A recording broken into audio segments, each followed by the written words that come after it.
3, 2, 1. You ready? You're listening to the Real Pineapple Podcast Network.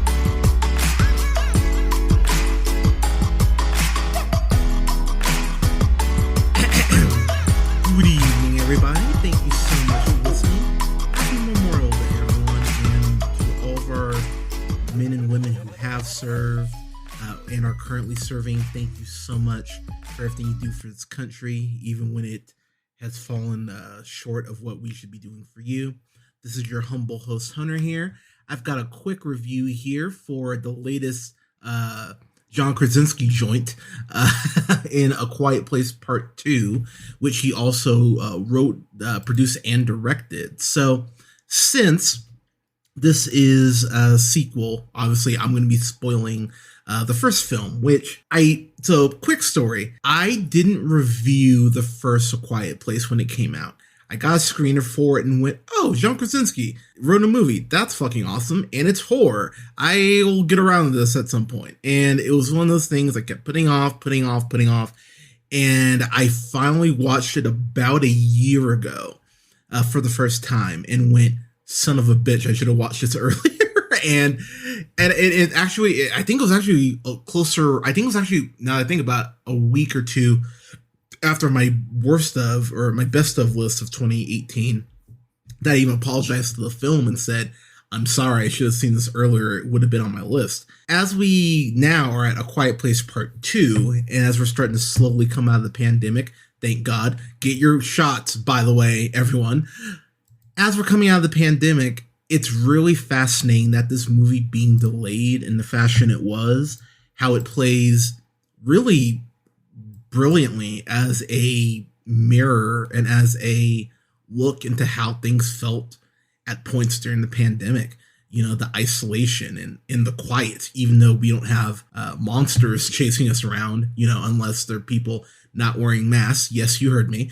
But outside of that, that was really the only monsters we had to fear outside of, you know, incompetent politicians. But it was fascinating to watch this movie coming out of the pandemic and going, wow, okay, I really appreciate the way that you went ahead and set up this world or continued to expand this world. So I'm going to dance around this film quite a bit as far as plot points, because this is one of those films that I really do believe that people need to go out and see. I saw it with my partner, Leia, who I adore and love so much.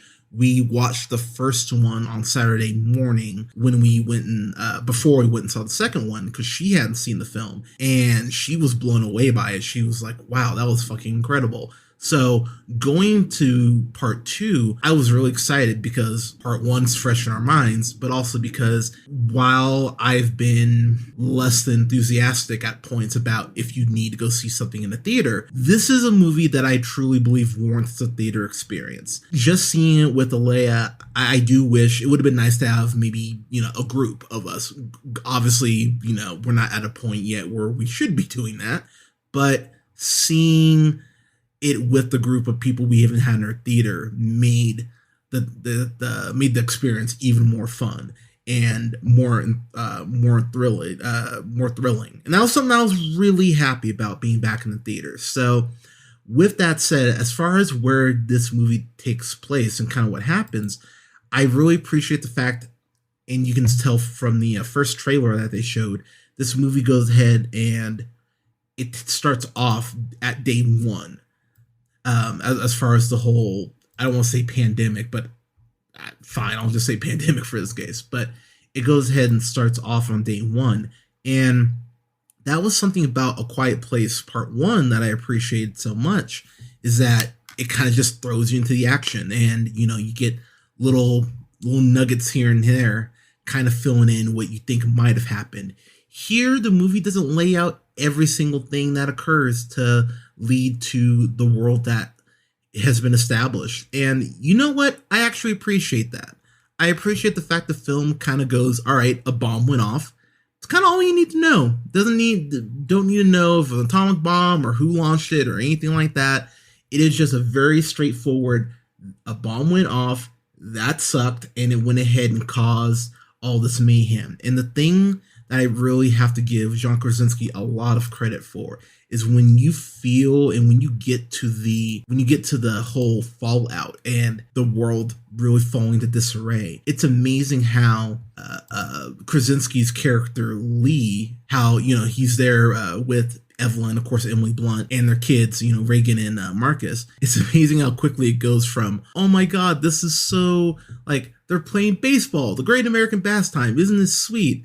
How quickly it goes from that to, oh shit, the world is on fire and we have to run. And the true sense of panic that first scene captures, it is fucking perfect. And it does an incredible job of setting the tone for what we're going to go ahead and end up seeing. So again, without getting too much into spoilers or anything, really all this movie is about is Evelyn and Reagan and Marcus all going ahead. They discover someone from their past, Emmett, who's played by Cillian Murphy. You, of course, know him as Scarecrow in the Nolan trilogy. You know him from 28 Days Later, Inception, Sunshine, to name a few films. One of my favorite actors working. I think the man is fucking wonderful. And, of course, Peaky Blinders is probably what you know him from most recently. But seeing Cillian Murphy, I'm always excited to see him. And I went, oh, hell yeah, you're in this? Cool. And he really takes over the Lee role in this movie. And there is this really incredible badass subplot that we get between him and Regan, who's played by Melissa, I'm going to butcher her name, I'm sorry, Melissa St. Simmons. And she actually is a deaf actress, in case you weren't aware. And seeing her in this, she just has this, the thing I love about this movie is how the kids evolve. And I'm going to leave it at that without spoiling anything else, because the kids really step up in a way that I went, this feels natural given the world they're living in. I love the fact that there is more focus on the kids. Emily Blunt is Emily Blunt. I've talked about and raved about her. This movie will definitely be better than Jungle Cruise. But but seeing Emily Blunt in this and being that mother who is obviously struggling with the loss of her husband. And can we say too, that sacrifice that Lee gives to save his family at the end of the first Quiet Place is so incredibly well done. And I love how that scene was played out. There's a great sequence in here involving their new baby, Evelyn's new child, and a creature being right in the area of this baby, and Evelyn having to sneak the kid out. The scenes of tension here in this film are right there of the first film. There is a scene where Evelyn is going ahead and trying to escape to this, to go ahead and get into this, basically the safe, essentially, almost Army of the Dead style. And there's this water falling behind her, and you see the creature peek out through the water. And it's an incredibly badass shot. And these films kind of make me like Signs less, the M. Night Shyamalan movie, because this movie doesn't have a crazy big budget, neither did the first one, but it really is it really is impressive in how Krasinski and his co-writer Scott Beck, they know how to go ahead and do the work. They know how to go ahead and set the tone and build tension without using a lot of CGI effects. Most of the atmosphere and everything, your brain's filling in the blanks. The film does a very good job of just, letting a creek pop up here, maybe a shadow of the monster pops up here. I would say the monsters are more involved and they're shown more here than they are in the first film. But even still, they're not just showing you the monsters every 5 seconds. A lot of this is so atmospheric, which is really how it should be. And I really appreciate that. I also appreciate that, of course, they have, they mention, or that it's common knowledge that Reagan is deaf, that she's deaf. And the fact that the family all learned sign language before this even happened. So by them actually doing what they should be doing and catering to their child, making sure that she's, literally or figuratively heard, it prepared them for this incredibly tragic event with the world falling. That was something I loved. There is a scene or a sequence in that opening scene on day one where this person's cell phone goes off. The chaos that occurs because of that, and I won't spoil it, but the chaos that occurs because of the cell phone, it really should be one of those. This is what happens if you have your phone on during the movie. A creature will jump out and get you.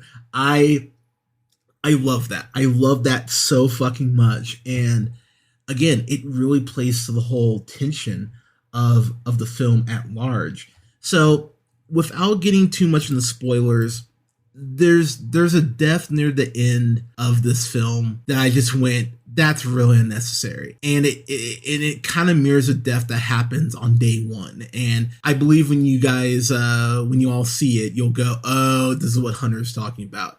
That part's that part irritated me. I won't even lie. It was one of those things I just went, really? Of all the people? Okay. So that irritated me, this thing. Outside of that, there's really, and there's something with a boat that, just as far as plot and kind of where this boat ties into the film, I went, that's unrealistic as far as the time frame of this boat getting to this point to cause this trouble. Yeah, I wasn't crazy about that. When I think about everything else about the film, the cinematography is amazing. The score, it's definitely used more here, but it's used to a very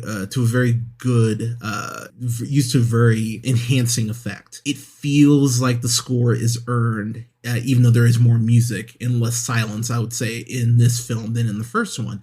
I didn't have an issue with that, though, because the score very much knows when to come in and then when to drop out. I really love that. There's a scene as well with Reagan and Emmett in a train, and she talks about telling him to enunciate. And I won't spoil how the rest of that scene goes, but I love the way that whole scene plays out. There's also a scene with there's also a couple transition scenes. There's a scene where Evelyn is holding a oxygen tank, and she has a gun in her hand in the other.